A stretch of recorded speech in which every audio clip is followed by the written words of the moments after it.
Chaque jour, l'eau que nous buvons provient de nappes souterraines profondes. Captée grâce à des points de pompage répartis dans notre territoire, elle parcourt un long chemin avant d'arriver jusqu'à nos robinets. Mais avant d'être distribuée, cette eau doit répondre à des normes réglementaires de qualité strictes. Que ce soit pour la présence de nitrates ou de pesticides, elle est testée en permanence pour garantir qu'elle soit propre à la consommation. Pour préserver la qualité de l'eau, la communauté d'agglomération du Beauvaisis met en place des actions de préservation de la qualité de la ressource souterraine et, si nécessaire, des actions pour purifier par traitement l'eau pompée avant distribution.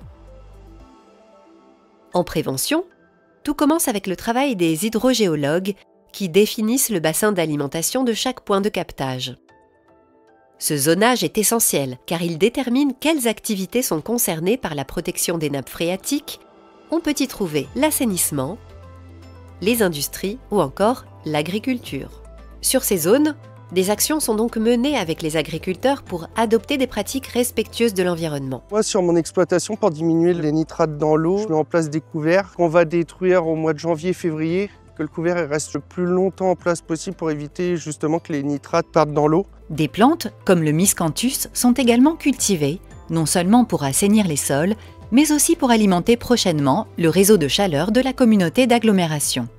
La biomasse agricole va être utilisée pour la chaufferie directement. On va essayer le plus possible de la localiser autour des points de captage. La chaufferie va pouvoir sécuriser son approvisionnement en biomasse et pas se spécialiser uniquement par exemple qu'en bois.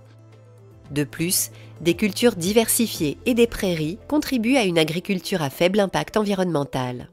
Lorsque les analyses révèlent une contamination, quelle qu'elle soit, des actions curatives sont mises en place. Par exemple, la station de Leeds traite le fer et les pesticides, garantissant que ces produits sont retirés avant la distribution de l'eau.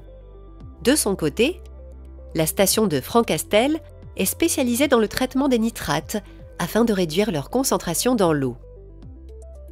Pour avoir une couverture plus large et une qualité optimale pour tous, la communauté d'agglomération du Beauvaisis réalise la construction de différents équipements, comme les usines de traitement de l'eau potable de Beauvais et Luchy, ainsi que les travaux d'interconnexion à l'image de la liaison entre Francastel et le captage de Crèvecoeur-le-Grand. Une fois testée et purifiée, l'eau est distribuée dans chaque foyer. Grâce à ces actions rigoureuses, l'eau potable que nous utilisons chaque jour est non seulement propre et sûre, mais elle est aussi le fruit d'un travail quotidien pour la préserver.